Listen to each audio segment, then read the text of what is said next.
Vale, ya se está grabando. Bueno, tenemos el chat. No sé, supongo que todo el mundo a estas alturas sabe usar Zoom. Eh, entonces, si queréis poner cosas por el chat, etcétera, por ejemplo, desde dónde os conectáis, las personas de este lado y del otro lado del océano, mientras esperamos, pues sería chulo. Y justo estoy hablando del chat y se fue. Y bueno, pues sonidos, todavía esperemos un poquito. Aquí está, listo.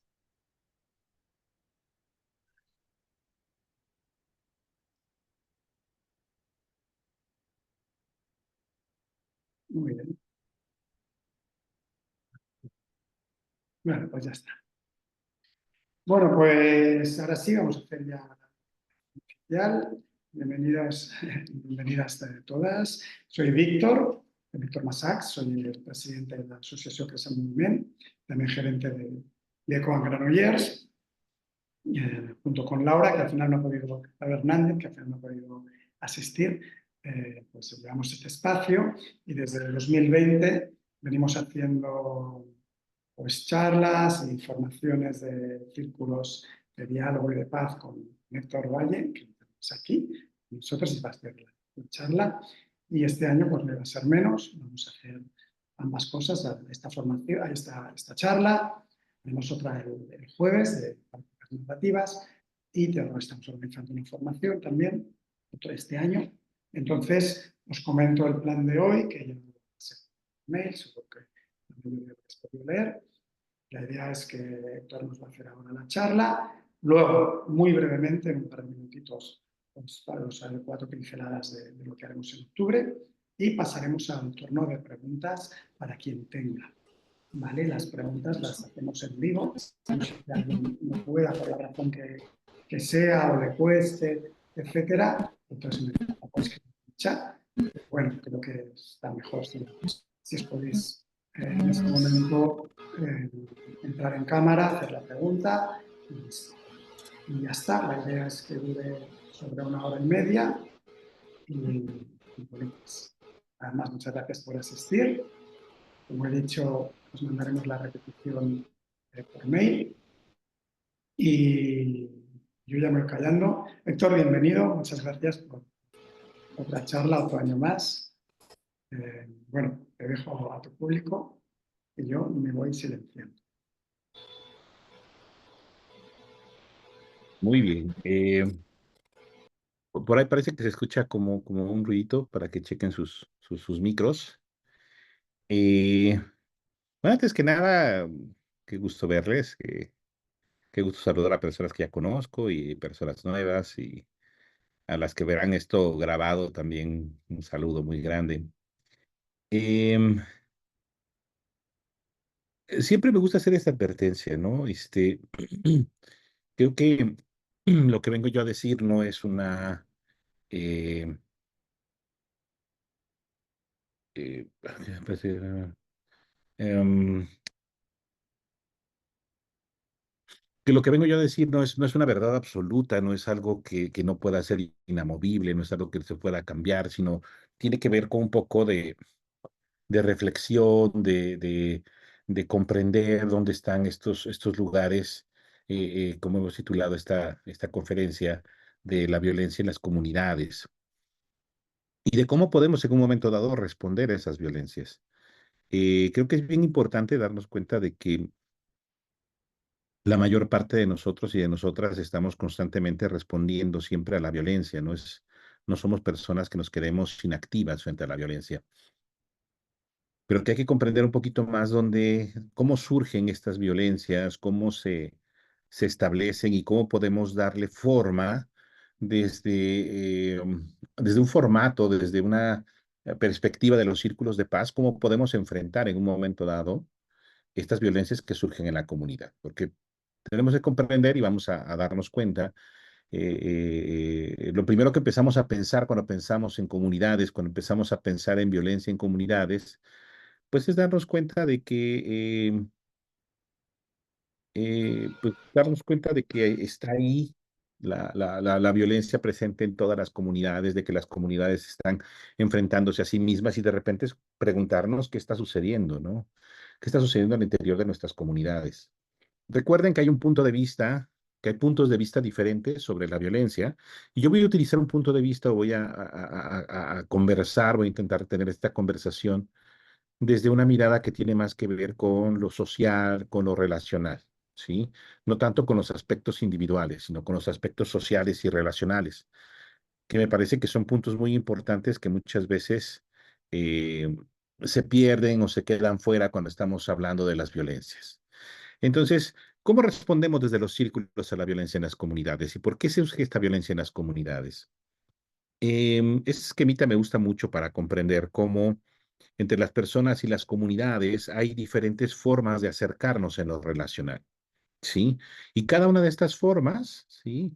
Es compleja, es grande, hay que analizarla muchísimo, podríamos hablar horas y horas sobre esto, pero me gustaría como concentrarnos en observar un poquito qué es lo que sucede con cada una de estas formas de acercarnos al otro, a lo otro, ¿sí? A eso que no comprendemos, a esa otra que no comprendemos, a esa otra que es diferente a nosotros, a nosotras.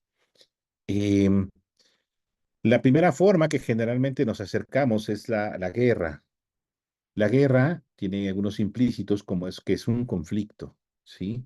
Un conflicto que es un choque de respuestas mutuas, ¿sí? Tú me haces, yo te hago, tú me dices, yo te digo. Hay un choque y un enfrentamiento donde uno quiere vencer al otro, pero el otro opone resistencia y choca con lo que nosotras queremos decir, con lo que nosotras queremos estar imponiendo. Hay un choque directo y fuerte, ¿sí?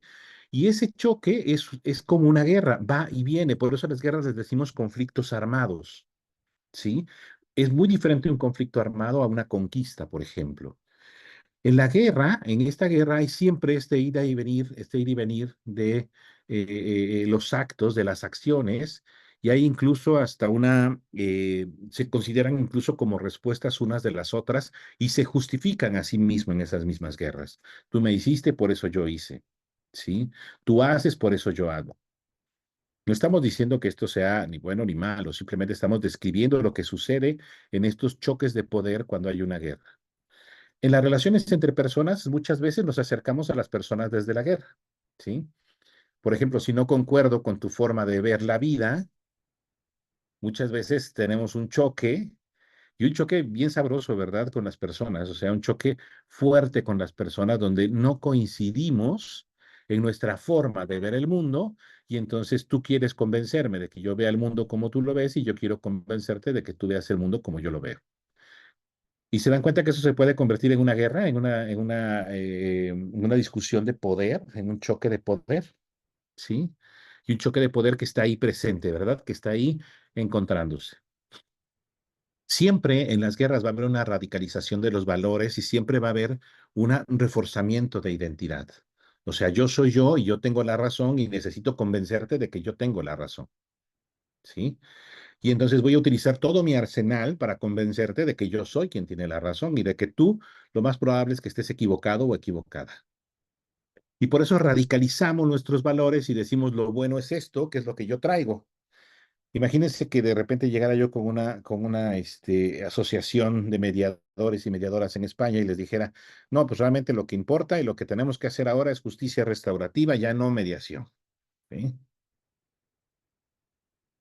¿Qué pasaría? Pues que va a haber un choque de poder, va a haber un desafío. ¿Por qué? ¿Sí? ¿Por qué tendría yo que aceptar la idea que tú me das? Entonces, las emociones, ¿sí? Se vuelven una base de la interacción que tenemos cuando hay un conflicto y una guerra, este ir y venir del choque. Sí, muchas emociones, que el enojo, la tristeza, la frustración de que no haces lo que yo digo. Y si nos ponemos a analizar muchas veces los conflictos que tenemos en nuestras relaciones interpersonales con amigos, amigas, incluso con nuestras parejas, tienen estas características de choque de poder, de emociones como base en la interacción y de radicalización de valores. La base de toda guerra siempre habrá una competencia, el pensar que tú tienes que pensar como yo, si no, no estamos en la misma sintonía. Entonces yo tengo que ganarte para que tú pienses como yo. y tengo que convencerte de que la verdad es esta, ¿sí? Y nos sucede un montón de veces, aunque no queramos, ¿verdad? Nos metemos en estos rubros, en estos lugares de querer convencer al otro que piense como nosotros, como nosotras. También está otra forma de acercarnos, que esta es la conquista, ¿sí? La colonización. La colonización lo que hace es un abuso del poder, ¿sí? Utilizar el poder que tenemos para, no para tener esta guerra, esta discusión de ida y vuelta, este va y viene en la discusión, sino imponer, ¿sí? Imponer lo que yo digo que debe suceder, ¿sí? Ya no es una discusión, ya no es una conversación, sino yo quiero y yo voy a hacer todo lo que esté de mi cuenta, utilizando todo el poder que yo tenga, para que tú no, aunque no la aceptes, ¿sí? Te adaptes a las ideas que yo traigo. Y eso lo podemos ver en cualquier ejercicio de jerarquía vertical, cuando un jefe, una jefa, un maestro, una maestra nos dice qué tenemos que hacer y cómo tenemos que hacerlo. ¿Sí? Esa es una colonización, es una conquista, ¿sí? No quiero escuchar ni voy a permitir que te defiendas incluso, sino voy a ser tan aplastante que voy a destruir todas tus ideas para que se impongan las mías. Porque muchas veces en las resoluciones de las guerras o o de estos conflictos es que hay una integración de ideas o surge algo nuevo, pero muchas veces en la conquista no hay, sino hay una imposición de esta nueva forma de ser. ¿Sí? Intenta eliminar las resistencias y volcarse a que esto es lo que tiene que hacerse y de esta manera. Y muchas veces cuando asistimos a cursos, cuando vamos con maestros, con maestras, cuando vamos muchas veces aprendiendo a hacer círculos de paz incluso, encontramos personas que nos dicen cómo se deben hacer las cosas efectivamente, exactamente y con puntos sobre las IES. Y entonces, ¿qué sucede? ¿Sí? Pues que nos quitan mucho de la expresión propia, de nuestras propias habilidades, de nuestras propias sabidurías. La conquista siempre va a llevar violencia y lleva manipulación para que tú hagas, digas, pienses lo que yo te digo. Hay un sometimiento, un exterminio del otro para que puedan mis ideas ser las que triunfen. ¿Sí? Por eso negamos la otredad. La conquista se da mucho en el miedo del otro que es diferente a mí. Mejor extingo lo que es diferente a mí y a todos nos emparejamos. Como cuando les ponemos uniforme a los niños en las escuelas, ¿no? Para que todos nos veamos parejitos. Entonces, esto crea mucha petrificación de los discursos y creemos que entonces que hay lo bueno y lo malo, ¿sí? Estaba yo el fin de semana platicando con papás y mamás de compañeros de la escuela de mi hija. Y mi hija va a entrar a una escuela alternativa que tiene construcción de paz, una escuela feminista, una escuela con muchas ideas que a mí me parecen muy lindas. Pero estos papás estaban muy asustados porque decían, es que si mi hijo entra a eso, después cómo se va a adaptar al mundo, ¿no? O sea, el mundo no es eso, Héctor, ¿no? El mundo no está en eso. Entonces tú lo vas a meter la vas a meter a esa escuela y cuando salga de esa escuela, ¿cómo se va a adaptar al mundo? Porque el mundo es diferente, ¿sí? Entonces, si se dan cuenta, negamos, ¿sí? Desechamos, ¿sí? Quitamos lo diferente y queremos que se quede un discurso de igualdad total, ¿sí? De que todos somos iguales, tenemos que pensar exactamente lo mismo, sentir exactamente lo mismo, pensar de la misma manera, hablar de la misma manera, creer en lo mismo. Eso es lo que provoca mucho la conquista, ¿sí? Eso es lo que nos llega mucho sobre la conquista. Y la tercera forma, que es la más difícil, es el diálogo, ¿sí? Pero el diálogo implica el reconocimiento del otro y de la otra. Implica reconocer que el otro no piensa como yo, no siente como yo, no habla como yo, no se expresa como yo, no le gusta lo mismo que a mí. No le gusta mi música, no le gusta mi forma de, de, de, de estar en el mundo, mi forma de compartir, ¿sí? Tiene mucho que ver con salir del individuo e ir a la relación. Y esto es bien complejo. Denme un segundito porque está tocando mi puerta. Denme un segundo, por favor.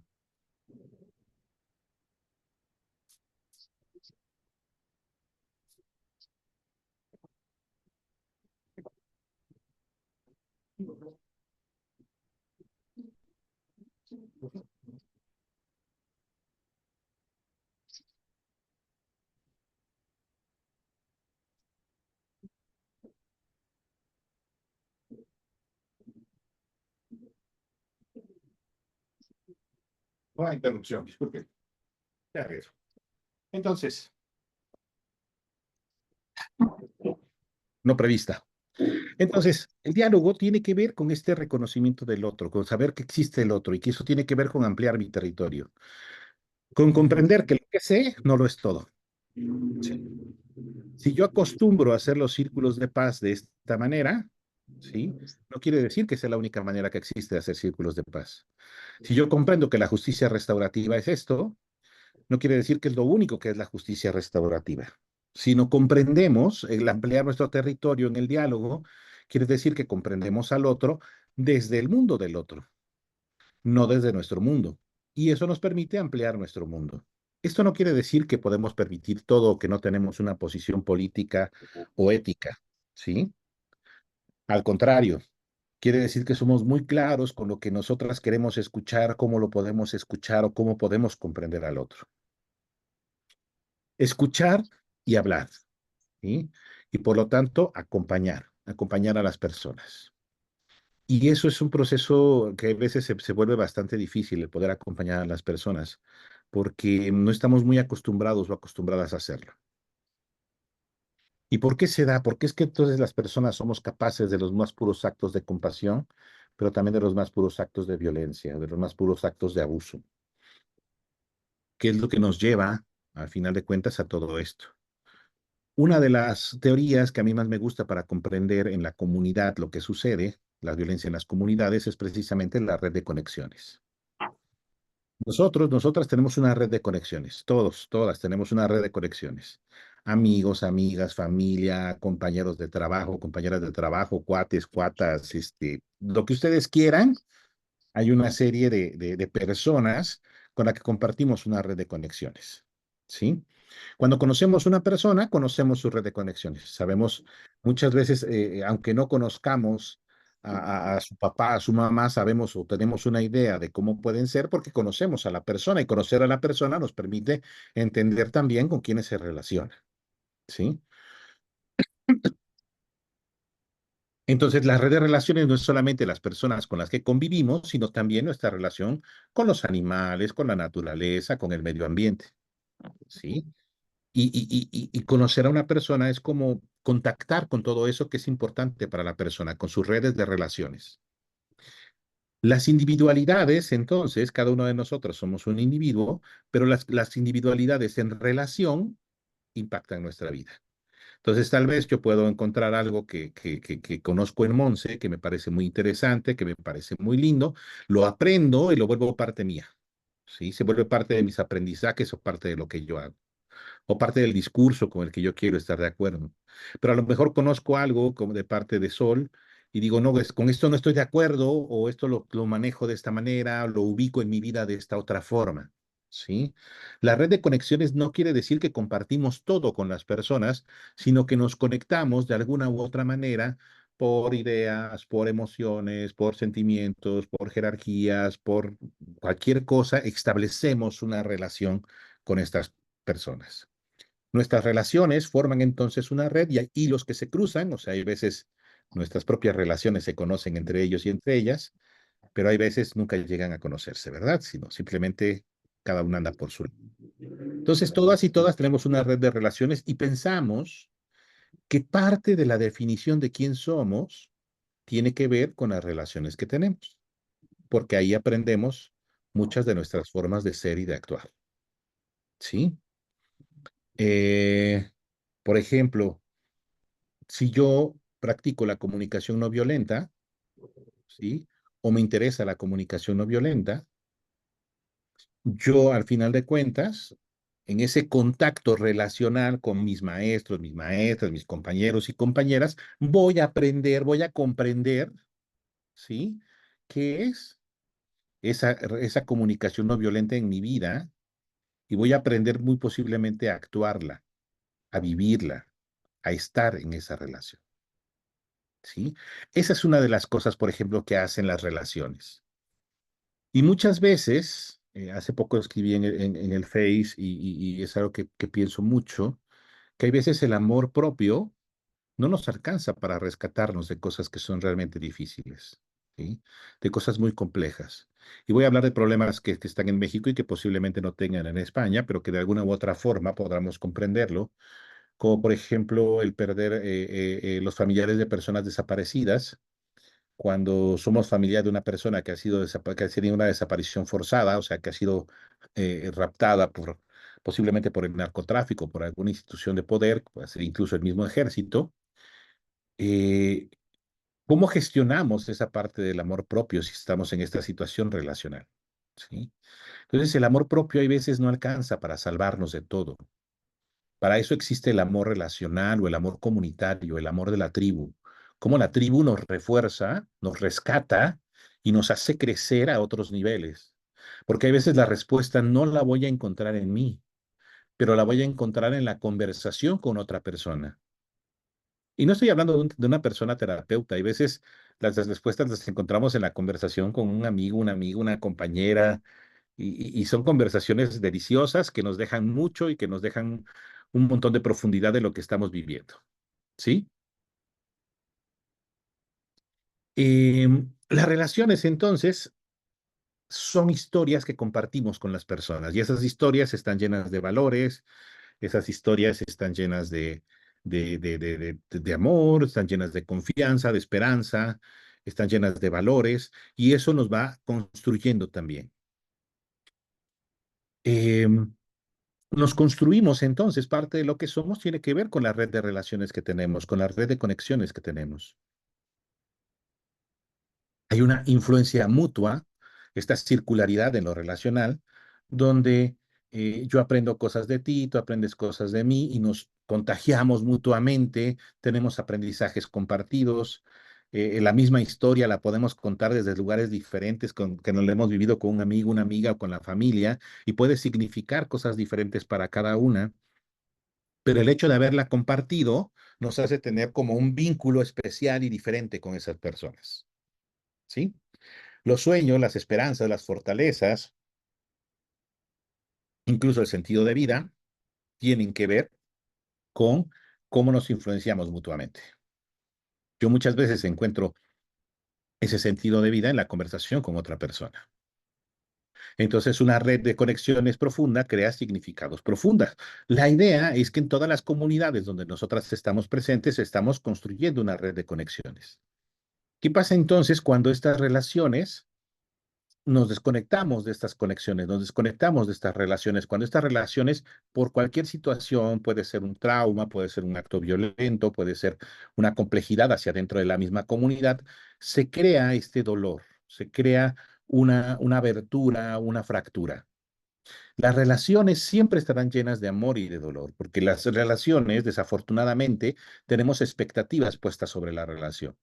Es difícil entrar en una relación sin expectativas. Y cuando entramos en una relación con expectativas, pues muchas veces nos frustramos porque las cosas no salen como queremos que salgan. Y hay veces la frustración es bastante difícil de estarla gestionando. Y nos desconectamos muchas veces porque precisamente no logramos comprender a ese otro o los cambios que ese otro, esa otra está teniendo en su vida. ¿Sí? Entonces puede ser que tenga yo un amigo o una amiga muy querida, muy cercana, y de repente que esta amiga tenga un cambio radical en su vida porque tuvo una experiencia que la hizo pensar de forma diferente y ahora ya no coincidimos, ya no convivimos, ya no encontramos puntos en común. Y desde ahí sentimos que hay una ruptura en nuestra red de conexiones. ¿Y qué pasa cuando hay una ruptura en nuestra red de conexiones? Que intentamos balancear la red para que no se rompa. Lo que no queremos es que se rompa. Y entonces buscamos nuevas relaciones o retejemos las relaciones que tenemos para que la red se mantenga. Pero la red tiende a estirarse y muchas veces a fracturarse porque las personas van cambiando en la individualidad. Y muchas veces vamos perdiendo estas relaciones o las relaciones van cambiando y eso va creando mucho dolor, ¿sí? Mucho dolor, el dolor de la desconexión. el dolor de ya no tener a las personas cercanas a nosotros y a nosotras. Entonces, ¿qué pasa con estos chicos que están en la escuela y de repente surgen, cambian de escuela? Hay una ruptura en su red de conexiones. ¿Qué pasa cuando cambiamos de trabajo? Hay una ruptura en nuestra red de conexiones. ¿Qué pasa cuando cambiamos de lugar de residencia? Hay una ruptura de nuestra red de conexiones. Y tendemos a reconstruir, rehacer la red de conexiones. Pero como persona nos afecta cada una de esas rupturas con nuestras redes de conexiones. ¿Sí? Y nos afecta y afecta también a la red. ¿Sí? La red se ve afectada cuando una persona se va de nuestra red de conexiones.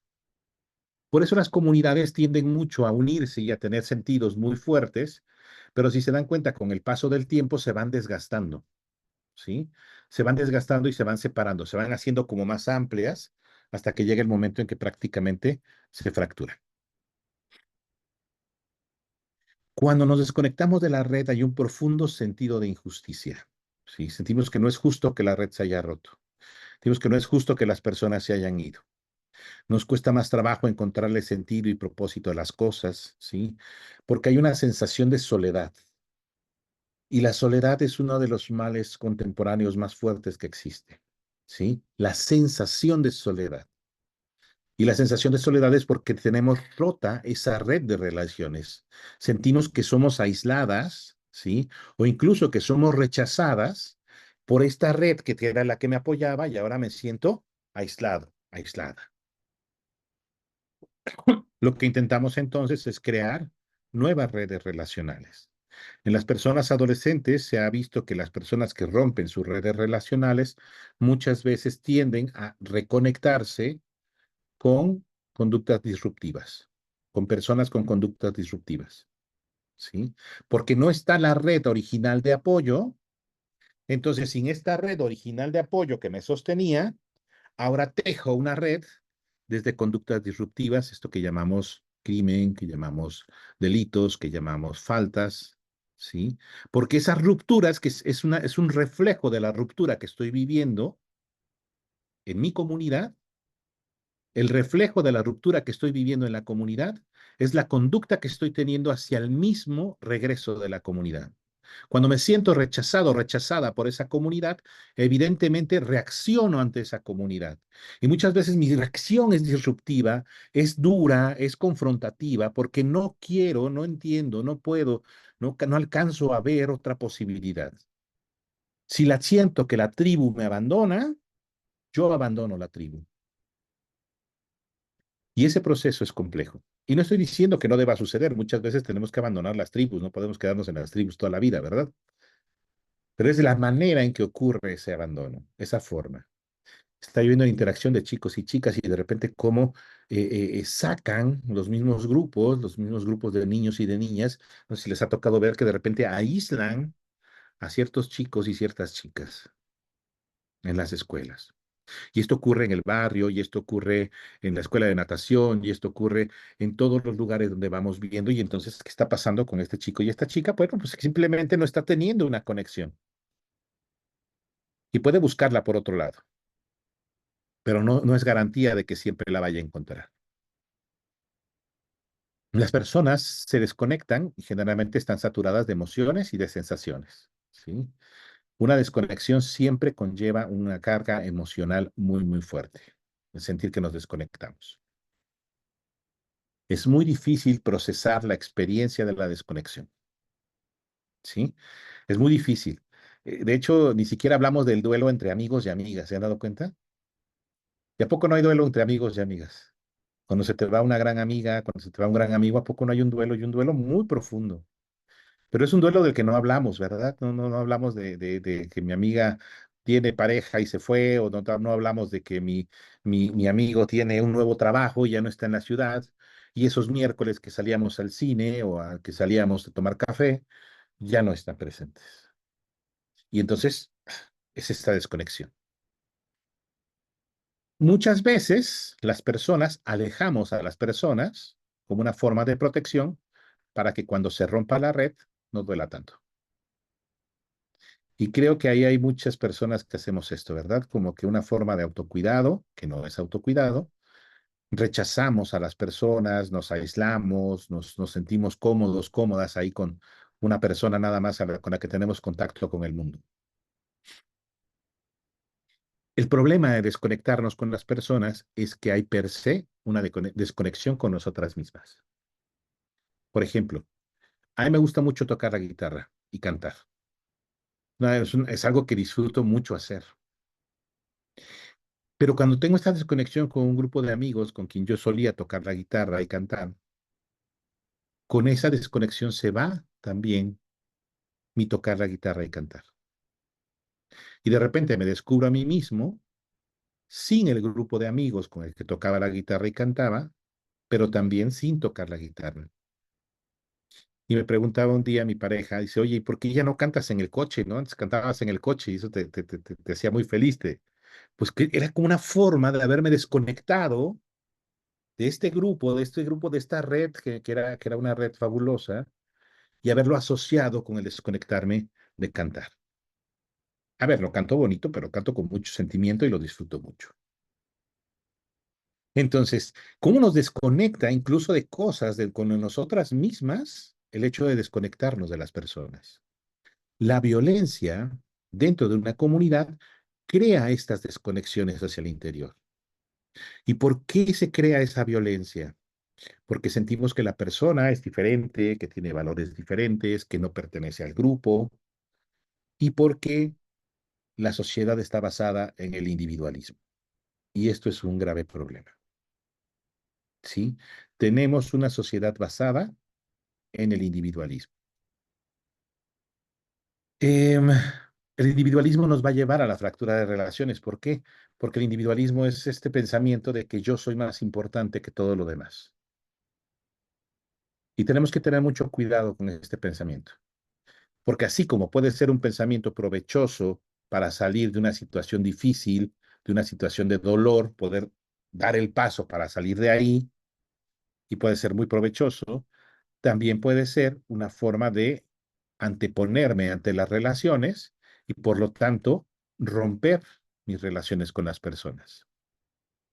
La fractura de las relaciones tiene entonces impacto en la identidad, construye aislamiento, falta de sentido crítico, porque cuando no hay alguien más junto a mí, entonces yo pienso que mis ideas son las únicas válidas, porque no hay nadie que me diga que mis ideas están bien piradas o que estoy pensando una sonzada. No hay nadie, no hay nadie que me acompañe a criticar mi idea, ¿sí? Entonces empezamos a tener una gran pérdida de sentido crítico sobre nosotras mismas. Hay veces nuestros amigos, nuestras amigas no necesitan ni decirnos que estamos pensando una sonzada, ¿verdad? Nada más no nos hablan, no nos responden o no nos dan juego con lo que estamos hablando y entendemos que ahí hay una distancia con lo que está sucediendo. Em, y por lo tanto, en la fractura de relaciones hay un mayor reclutamiento, ¿sí? De discursos discriminadores. Y esto es bien importante. Las personas que tienen menos relaciones o menos redes de conexiones son más fácilmente reclutadas por machismos, eh, clasismos eh, y todos estos pensamientos discriminadores donde medimos a las personas a través de su funcionalidad, donde medimos a las personas. ¿Por qué? Porque como estoy desconectado de este grupo con el que puedo tener estas conversaciones interesantes, profundas, acompañantes, me identifico con ideas generales donde no tengo que hablar para sentirme parte de ese grupo. Y entonces viene un discurso que dice que los hombres valemos más que las mujeres y no necesito hablar ni defenderlo ni nada, simplemente con el hecho de estar ahí presente, ya soy parte de ese grupo o me siento parte de esa ideología. Entonces, por eso es que se dice que las personas que tienen fracturas en sus relaciones interpersonales son fácilmente reclutadas por los clasismos, la meritocracia, etcétera. Porque no tenemos relaciones para cuestionar o para acompañarnos, sino simplemente la idea nos alberga, nos conjunta y nos quedamos ahí. ¿Qué es individualismo? ¿Cómo lo entendemos? Bueno, es darle mayor importancia a la persona que a la comunidad, ¿sí? Es cuando pensamos que la persona es más importante que la comunidad. Tiene un principio que es el primero yo, después yo y el último yo. Entonces, estoy tan focalizado en mí que no me permite ver más allá de mí. ¿Sí? Entonces, todo lo que hago, todo lo que digo, todo lo que pienso es en función de lo que me da a mí. La comunidad, entonces, es solamente un pretexto para alimentarme, ¿sí? Para alimentar mi ego, para alimentar mi posición frente al mundo, para alimentar mis ideas. El individualismo es esta situación donde la gente se para en doble fila porque su tiempo es más importante que el de la otra persona. Donde yo creo que mi tiempo es más importante, donde yo soy más importante que tú. Y a ver, en muchos procesos psicológicos es necesario que nos fijemos y nos cuidemos y nos preocupemos por nosotras mismas de una forma muy grande. Un proceso muchas veces de recuperación del trauma tiene que ver con esta focalización en mí, para cuidarme a mí, para protegerme a mí, porque estuve en una situación terrible. Pero lo ideal es que una vez que haya yo superado esta situación de exposición, de vulnerabilidad, pueda regresar a lo relacional. Porque si no, me quedaré en un aspecto donde solamente yo tengo la razón. Me pareció absurdo y muy interesante que de repente empecé a leer en el Facebook, en el Instagram, personas que decían, ahora aquí en México están terminando los niños y las niñas el jardín de niños o la primaria y de repente están haciendo graduaciones.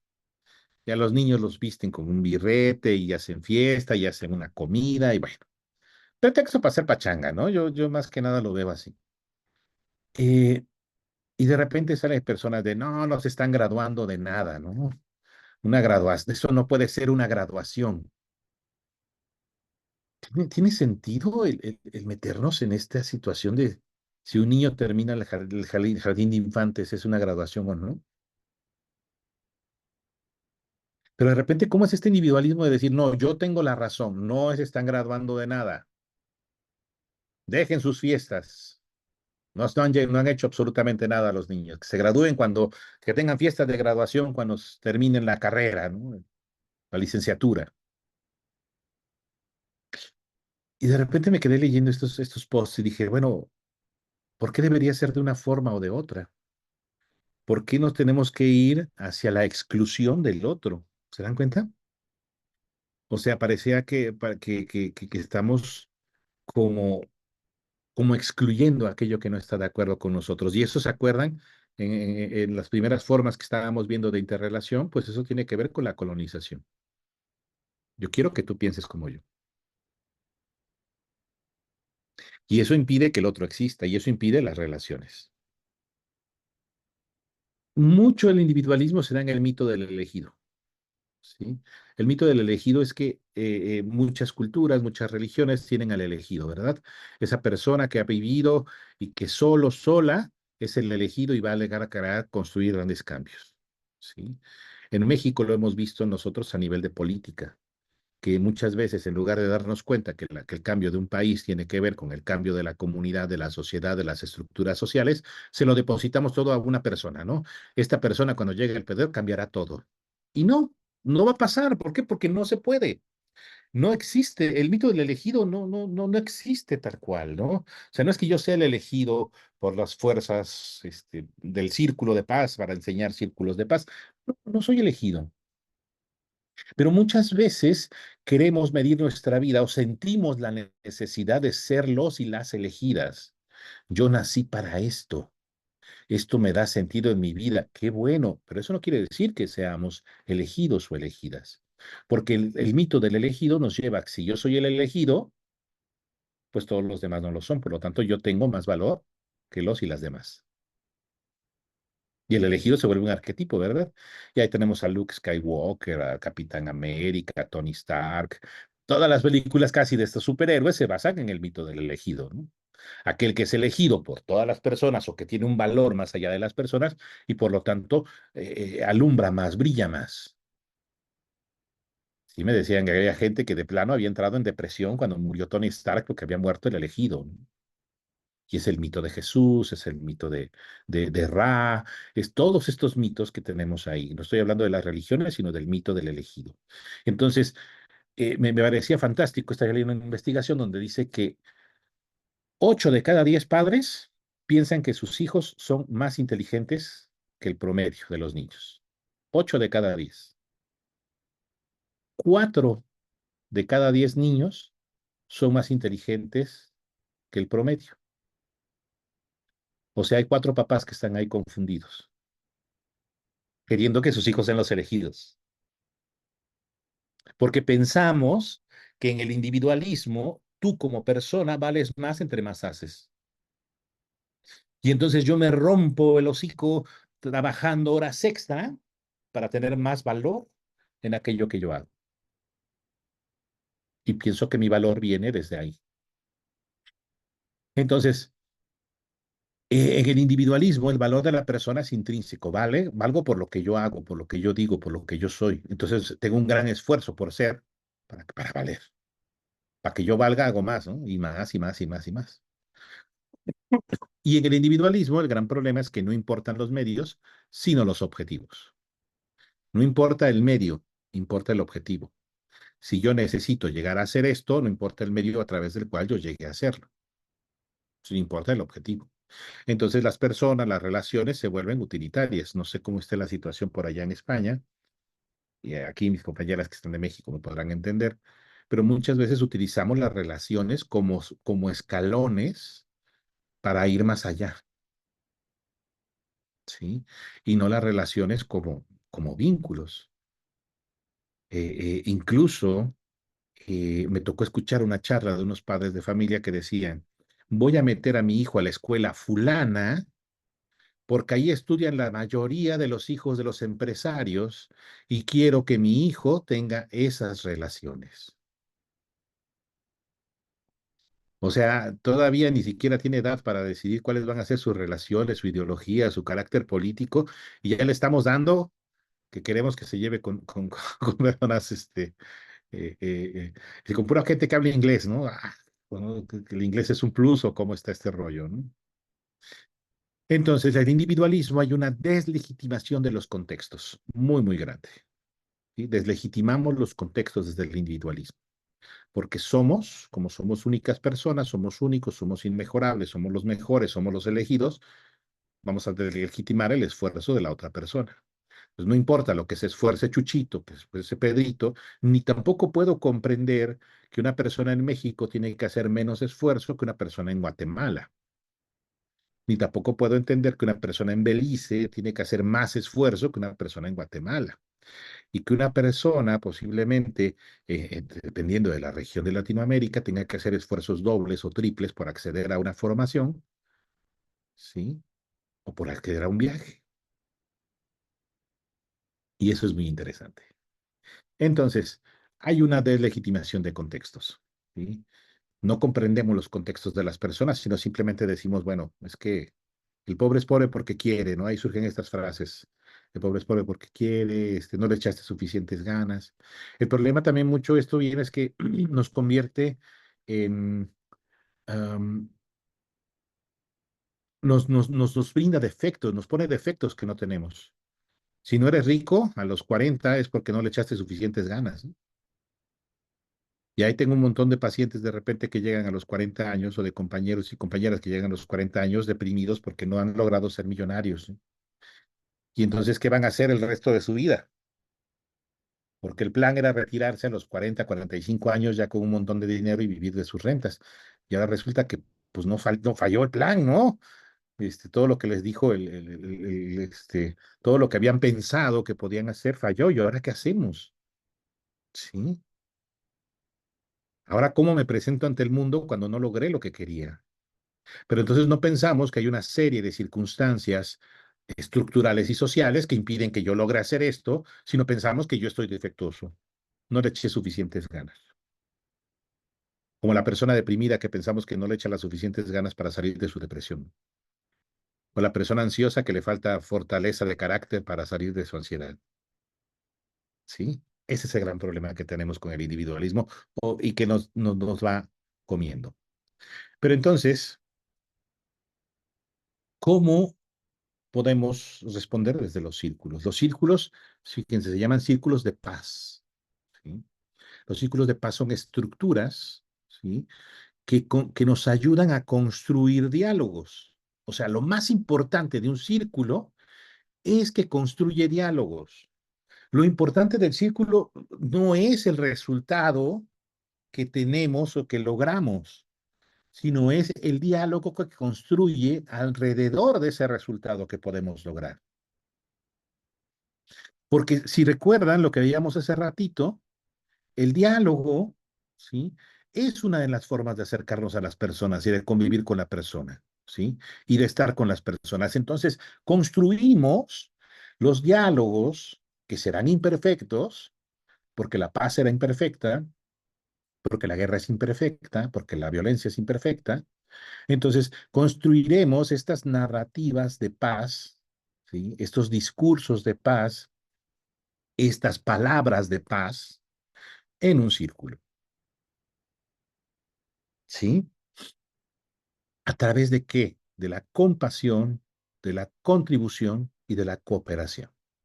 Cuando nos sentamos a construir un círculo de paz, buscamos que haya compasión, contribución y cooperación. Un círculo de paz no es sentar a las personas con un objetito para que se lo vayan pasando y vayan platicando, no. Tiene que ver con el entender que estamos construyendo diálogos y diálogos que pueden producir paz. Por eso también los círculos se consideran una respuesta al dolor. Cuando algo duele, pero podemos conversarlo en un círculo, duele menos, porque es un dolor compartido, no es un dolor individualizado, sino es un dolor compartido. Tú me ayudas a cargar esto que me duele, ¿sí? Por eso, las narrativas de paz que se vamos construyendo, que vamos armando en los círculos, tienen que ver forzosamente con incluir la inclusión de los otros, de las otras ideas. ¿Cómo pueden convivir las ideas en un círculo? Bajo valores, bajo comprensión, bajo compasión. Es crear el espacio para los diálogos más difíciles que puede haber. Entonces me invitan a mí a una escuela, ¿sí? Porque hay una maestra de inglés joven que se le ocurrió compartir algunas fotografías desnuda con su pareja, se pelea con la pareja y la pareja exhibe las fotografías de esta maestra. Pero en un acto de violencia total de este hombre, las envía a alumnos de ella, ¿sí? Y entonces en la escuela de repente los alumnos tienen las fotografías de la maestra desnuda, ¿sí? Entonces imaginan lo que se armó en la escuela. Aquí en México existe la ley Olimpia, donde es un delito tener, exhibir y compartir fotografías, en algunos estados está, de mujeres desnudas. Entonces se activó el protocolo de la ley Olimpia, pero la escuela, la primera respuesta de la escuela fue, vamos a correr a la maestra. ¿Se imaginan la cantidad de violencia que eso indica? Una compañera, sí, se dio cuenta de que esto era una acción terrible y dijo, ¿por qué no hacemos un círculo para conversar entre maestros, directivos? ¿Qué es lo que debemos hacer en un caso como este? Porque no estamos preparados ni preparadas para esto. Y entonces nos sentamos en un círculo a conversar sobre cuál iba a ser el posicionamiento de la escuela con respecto a lo que había sucedido. Y platicamos directivos, representantes de los padres de familia, recibimos algunas clases de la ley Olimpia, de por qué la víctima no es la culpable, entender todo este contexto que envuelve el acto violento y por qué la maestra tenía que ser albergada y protegida en la institución. Como cualquiera de las chicas, porque era un bachillerato, como cualquiera de las chicas que lo hubiera hecho, también tenían que ser comprendidas y albergadas y cuidadas por su comunidad. Pero imagínate que tú, en tu comunidad, eres exhibida y no solo eso, sino eres excluida. El dolor que eso provoca. El círculo nos sirvió para que esas personas totalmente metidas en la posición de que se vaya la maestra, ¿por qué? Pues ¿para qué se andan tomando fotos desnudas? Pudieran tener oportunidad de tener este diálogo tan difícil, tan complejo. y que sabíamos de entrada que no iba a ser un diálogo que iba a dejar a todos y a todas satisfechas. Y hay una frase de mi gran maestra Kay Pranis que dice, ¿puedes vivir con eso? Sigamos adelante. Y fue una de las cosas que más aprendí en ese proceso. ¿Podemos vivir con eso? Y la gente respondió y albergaron a la maestra. Se hicieron círculos con padres de familia, con los chicos y las chicas, con conferencias con personas que representaban a la ley Olimpia para entender qué era lo que había sucedido. Y claro que la maestra vivió un dolor terrible, pero ese lugar de paz la pudo sostener. ¿Sí me explico cómo vamos construyendo la paz en esto? Construyendo narrativas de paz, compasión, contribución y cooperación. ¿Sí? Me, me viene una pregunta que dice, ¿cuál es el referente? No entiendo a qué te refieres. Si me ayudas. Puedes vivir con esto. Eh, que no siempre logramos, porque muchas veces idealizamos los círculos y idealizamos de que tiene que haber una totalidad de acuerdo entre todas las personas. Y a veces no llegamos a las totalidades de acuerdo, pero llegamos a un lugar donde puedes vivir con eso. ¿Sí? Y por eso no buscamos que sea perfecto. La paz no es perfecta muchas veces en esos inicios. Y hay que comprenderla como tal. Entonces, los círculos nos ayudan a tener esa comprensión de las diferencias. Las narrativas de paz incluyen las diferencias. La vulnerabilidad está siempre en la mirada del otro, no en la persona.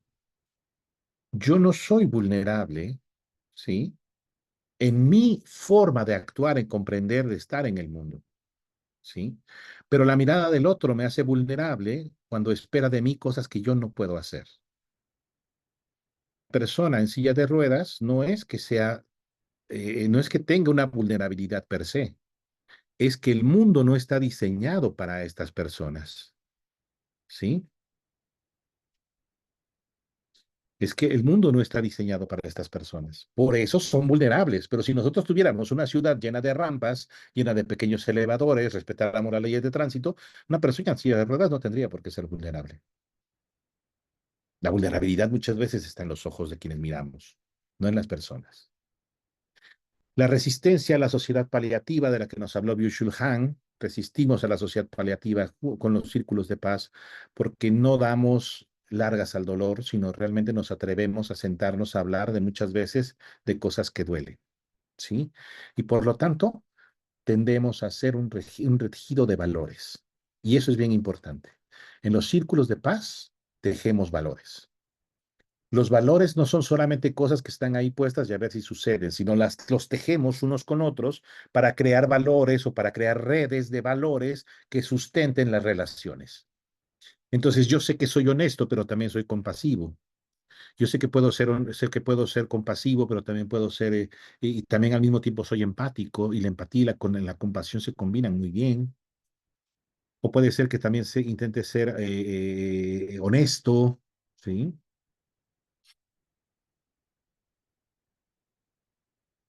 Entonces, construimos un tejido de valores en los círculos de paz, no valores sueltos para que estén ahí nada más.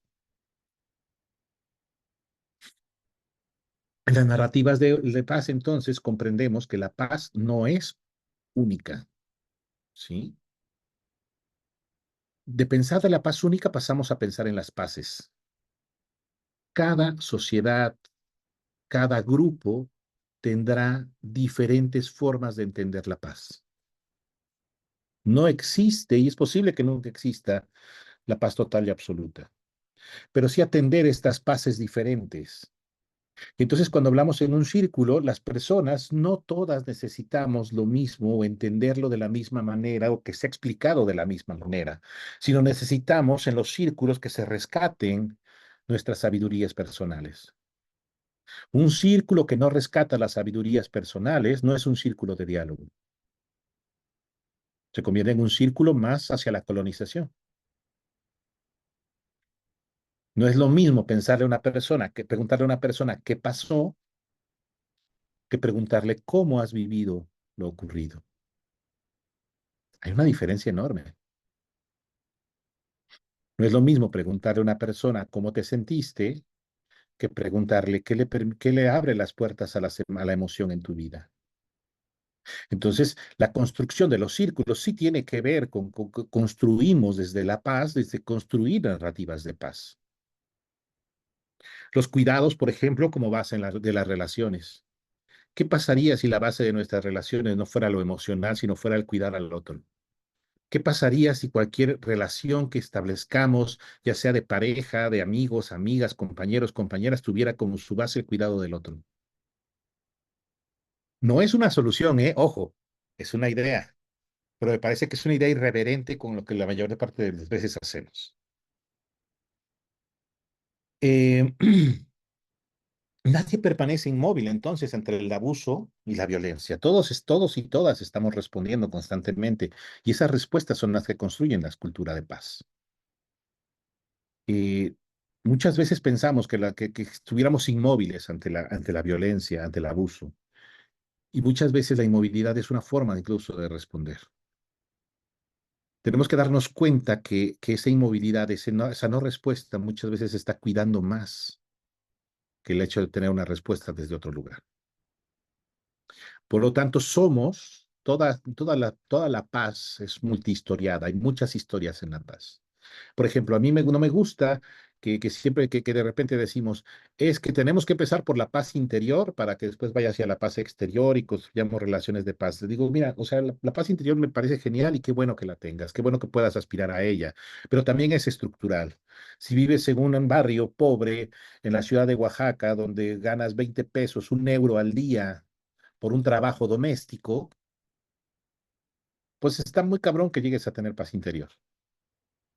Pero si transformamos las estructuras sociales, ¿sí? Si transformamos las estructuras sociales, esa persona puede que no esté ganando ese euro al día y pueda ganar 100 euros, 10 euros al día, 20 euros al día que le permiten una dignidad en su vida y entonces pueda pensar en una paz interna. Pero esa necesidad de no negarnos, de revisarnos tanto en el individualismo, de todo está en mí y mi resiliencia y tengo que, no, también tengo que ver hacia afuera y ver las estructuras que están ahí y atreverme a conversar con las personas de cómo podemos transformar esas estructuras y desde dónde podemos transformarlas, porque hay veces la transformación es simplemente estableciendo el inicio del diálogo. Algo tan sencillo y tan fácil como empezar la conversación y tan difícil que mucha gente no quiere que conversemos. Eh, las narrativas de paz que yo creo que siempre están presentes en los círculos son justicia, libertad e integración. Y creo firmemente que todo círculo de paz, cuando estamos haciendo círculos de paz, estamos buscando que haya justicia, que todos sintamos que estamos en un ambiente de justicia, que la justicia sea el contenedor de la conversación que estamos teniendo, que la justicia nos albergue, nos soporte, que haya libertad para que nuestra voz resuene, para que nuestra voz suene, para que podamos hablar en voz alta, para que se nos escuche, para poder decir lo que queremos decir, siempre y cuando esto tenga respeto y esté de acuerdo con la red de valores e integración, ¿sí? Que se puedan integrar estos lugares, que se puedan integrar las personas, que se puedan integrar las ideas, que lleguemos a conocer territorios diferentes, que estemos dispuestos y dispuestas a no pensar que nuestro territorio es el único que existe, sino estemos dispuestos y dispuestas a empaparnos de esos otros ideas, de esos otros lugares, de esas otras personas, de esas otras cosas que existen y están ahí presentes. Creo que eso es muy importante para construir la paz. Por eso los círculos de paz no son sentar a las personas y pasar un objeto para que hablen. Los círculos de paz buscan construir narrativas de paz hacia su interior para que las conversaciones, para que el diálogo tenga frutos y esos frutos sean la integración, la libertad y la justicia.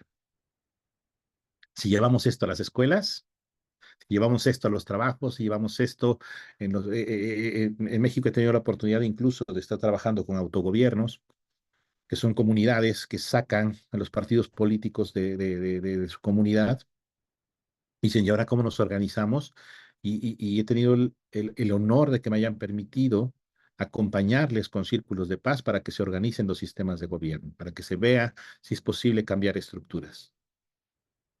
Y el último proyecto que he estado muy feliz, se los cuento rápido, es que he podido trabajar con activistas, con personas que están en el activismo y que de alguna u otra manera llegan a un círculo para que conversemos sobre todo ese cansancio de todo eso que están luchando allá afuera y que de repente están muy desgastadas, están muy cansadas y que hay que volverlos a sentar y volver a dialogar y de repente volver a encontrar el sentido de todo eso que estamos haciendo.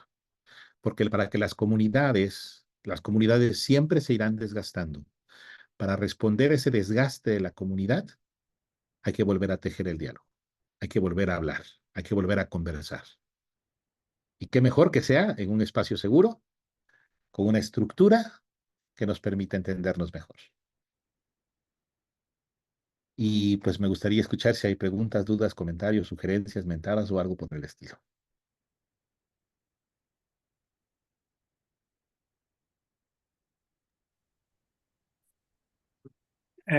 Entiendo, Héctor, que esta sería hasta aquí la charla.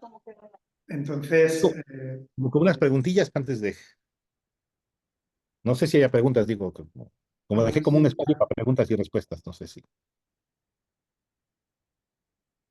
vale, pues si alguien quiere hacer alguna pregunta, pues que levante la mano, no sé si sabéis hacerlo virtualmente o directamente se quite, bueno, perdón, se dé voz y adelante. Si no, pues también lo puedes escribir por el chat.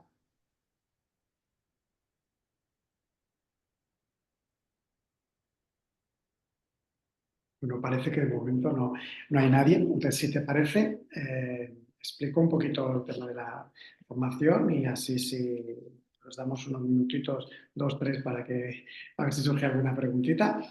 Y os comento esto muy rápidamente. Bueno, como cada año hacemos una formación de círculos de diálogo y de paz con Héctor, la hacemos en octubre. ¿Vale? Os comparto rápidamente el, la información. Ahí, bien. Sería esto de aquí, ¿vale? Y os voy a pasar esto por el chat. No me voy a extender, simplemente comentar que en esta formación lo que hacemos es trabajar sobre qué son los círculos, cómo son, todo el proceso. Se hace en una parte primera online en que se toca la teoría previa y después de forma vivencial durante 3 días, que estamos aquí en el Centro Coan de Granollers, con Héctor, pues lo trabajamos de forma intensiva, viviendo el círculo y a la vez descubriendo cómo son estos círculos y cómo se hacen, ¿no? Como os he prometido que sería muy breve, pues esto es todo lo que os voy a explicar. Simplemente comentaros que se hacen en octubre, del 3, 4 y 5 de octubre la parte presencial, en septiembre iremos haciendo la parte online, 4 sesiones, y os voy a dejar en el chat el enlace, también os lo pasaré por mail, por si alguien está interesada en participar o en curiosear o en lo que sea, ahí tenéis toda la información. Cualquier duda nos escribís y ya está. Le doy a compartir y listo. Y veo que Litsi ha levantado la mano, así que si quieres, Litsi, si te puedes darte la cámara y el micro, ¿te va bien para hacer la pregunta? O el micro como Bueno, hola, muchísimas gracias, Víctor, Héctor. No prendo la cámara, pero bueno, estoy fascinadísima. Muchísimas gracias, Héctor. O sea, bueno, la verdad es que al escucharte, uy, me surgen un montón de cosas. Me hubiera gustado seguirte escuchando. Este, Pero bueno, te planteo cosas. Yo estoy atravesando ahorita justamente una ruptura de red, ¿no? Y además una red familiar muy cohesionada que terminó rompiéndose y en un proceso de tiempo. Y bueno, primero me doy cuenta de que a veces las redes se van rompiendo de a poquito, ¿no? O sea, empieza como a- por diferentes puntos a entraerle el moho, ¿no? Se empieza a corroer y uno no es a veces consciente de eso. Entonces me surgen varias preguntas al respecto. Uno, cuando tú no tienes ganas de reconstruir la red, ¿no? También, es decir, hay una como yo por lo menos estoy notando y a mí me sorprende que justamente porque empecé a estudiar lo de la CNV, es como más bien se ha creado mucha distancia con mi entorno, ¿no? Es como un lenguaje diferente, porque justamente yo quiero generar un círculo de diálogo y, y lo primero que tú describías, ¿no? O sea, me doy cuenta que yo más bien he estado como muy desde la lógica de la colonia, ¿no? De la colonización del otro, pero a veces todos estamos en esa misma lógica, ¿no? Es como que se crea esa dinámica y cuando alguien quiere ya, no paremos, hablemos, ¿no? Nos conoceremos, incomoda, genera, genera un estrés impresionante. Yo no me imaginé todo lo que iba a provocar que yo quiera un proceso de paz. Eh, entonces yo me siento personalmente muy confundida eh, porque también ese dolor me atraviesa, ¿no? Es decir, ya no tengo un punto de conexión con el otro y no pensé que esto iba a pasar. Claro, efectivamente estoy migrando a círculos diferentes, a otro lugar, a otro espacio. Sin embargo, obviamente, me encantaría poder construir círculos de paz en mi entorno, ¿no? Entonces, me gustaría primero una opinión al respecto, ¿no? Eso por una parte. Lo segundo, que tú hablas de un proceso de duelo, ¿no? Me encantaría que hablaras, que profundizaras un poquito más de cómo a través de esta intención de construir diálogo puedo elaborar duelos, ¿no? Me imagino que es muy complejo y implica proceso, pero me gustaría una opinión al respecto. Y eh, esto de la idealización de los círculos, ¿no? Porque efectivamente yo lo que estoy notando es eso, que no va a haber acuerdos, que no siempre se van a limar asperezas y como que es momento de que más bien la cosa estalle y que cada quien vaya por su lado. Entonces, eh, me gustaría también que enfatices un poco de esto de la idealización de los círculos de paz, de las cosas que pueden pasar en un círculo, ¿no? Eso, gracias. Bueno, yo creo que mucho de la idealización de los círculos es una paradoja, porque lo mejor es replantearnos para qué queremos hacer un círculo.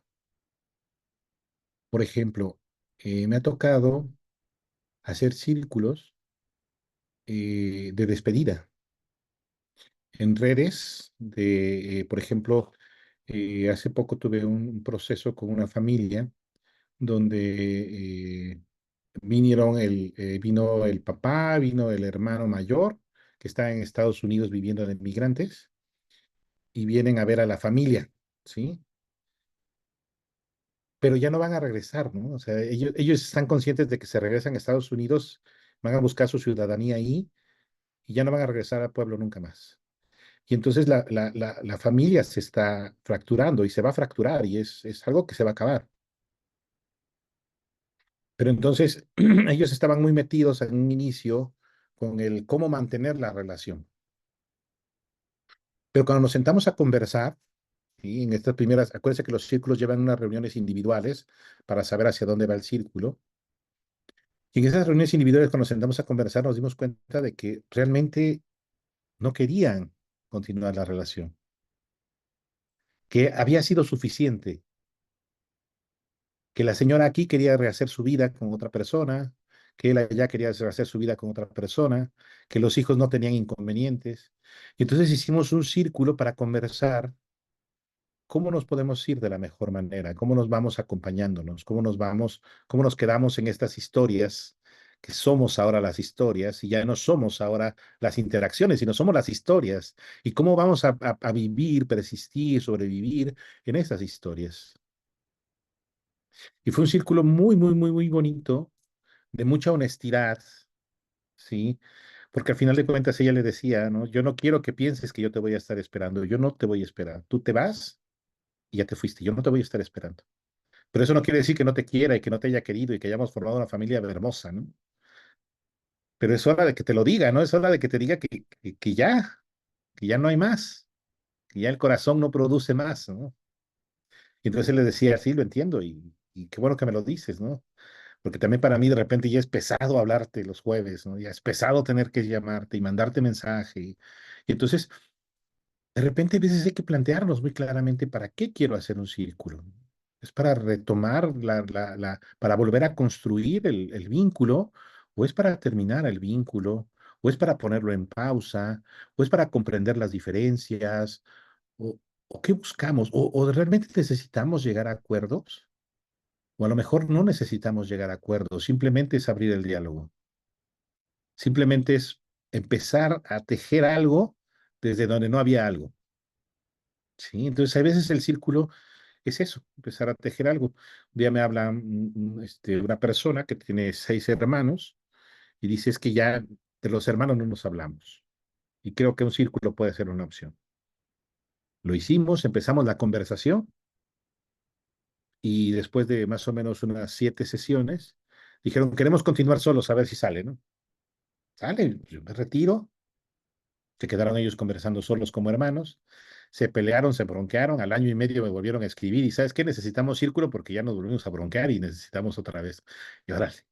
Y uno de los acuerdos fue que para cosas difíciles, para temas difíciles, lo iban a hacer a través de círculos. Porque ellos solos les gana la emoción, dice, les gana el coraje y se bronquean. Entonces quieren hacerlo a través de círculos. Qué interesante, ¿no? Y qué divertido puede llegar a ser empezar a imaginarnos formas diferentes de posibilidades en los círculos, ¿sí? Entonces, no hay que idealizar los círculos, pero hay que aprender, creo que una de las labores más importantes que tenemos es comprender para qué quiero hacer este círculo, qué es lo que quiero dialogar, cómo quiero construir este diálogo hacia dónde, ¿no? Por ejemplo, estos círculos de duelo, muchas veces son círculos de celebración de la vida. Son círculos, no son círculos para despedirnos de alguien, sino son para celebrar lo que tenemos en vida, o círculos para honrar a personas que ya no están, ¿sí? Círculos para rememorar, por ejemplo. Depende mucho de las personas que estén en ese proceso. No siempre será el mismo, pero ahí depende mucho de que nosotras podamos acercarnos a las personas y entender cuáles son esos lugares desde donde quieren conversar. No todas las redes se rescatan siempre, pero algunas veces nos quedamos con pedazos de redes, ¿sí? Con algunos vínculos con esas redes. A veces no de la misma manera, sino de formas distintas, ¿no? No quiere decir que la red se haya roto, sino que hay veces la ponemos en pausa o nos alejamos un poco o participamos desde otro lugar. Había un grupo que yo era la base de ese grupo, ¿no? Yo los juntaba, los unía, yo todo eso, y un día me cansé y la red sufrió y se separó. Y mantengo vínculo con todas las personas, pero ya no mantengo la red porque era muy pesado cargar esa red y yo no quería que esa red que me pesara. Claro que me dolió muchísimo. Y claro que hay días cuando viene mi cumpleaños o viene el cumpleaños de alguien y me emociono y organizo otra vez a la red y nos volvemos a subir todos al barco y nos disfrutamos muchísimo, pero sabemos que ya no somos ese grupo que está siempre unido, sino que nos unimos de vez en cuando para cosas diferentes. Entonces, creo que hay como muchas respuestas y muchas preguntas que surgen de las preguntas que hacías, Litsi, que espero que esto haya ayudado un poquito, que creo que puede volverse un tema gigantesco, ¿no? No sé si esto ayuda un poco. Sí, sí, o sea, creo que contribuye exageradamente porque, bueno, a veces también es como ver el ciclo vital de la red, ¿no? Es como, y uno negocia, ¿no? O sea, negociamos como que esto de volver a ser lo que éramos, cuando en realidad tenemos que o dejarnos partir o resignificar los tiempos, las maneras, los lugares. Y creo que también cada persona, por eso que tú decías, ¿no? O sea, a veces una persona puede ser el centro y esa persona se mueve y deja a todos descolocados, ¿no? Y hay yo noto, ¿no? Hasta un resentir eso, ¿no? O sea, hay un enojo como, no quiero que te muevas de ahí y quiero que estés, y puede ser un proceso, o sea, no sé, puede haber hasta negación, ¿no? Es decir, tratas de que eso no, o sea, la ilusión de que no, no ha pasado, no ha pasado, no ha pasado, pero eso se va a caer de maduro. Así lo estoy entendiendo. Y claro, me duele. Gracias. Claro, siempre, sí, sí, sí, sí. Ya la parte emocional ya estamos en otro rollo todavía, ¿verdad? Pero todavía hay que hacer otro círculo. Gracias a ti. ¿Alguien más o...?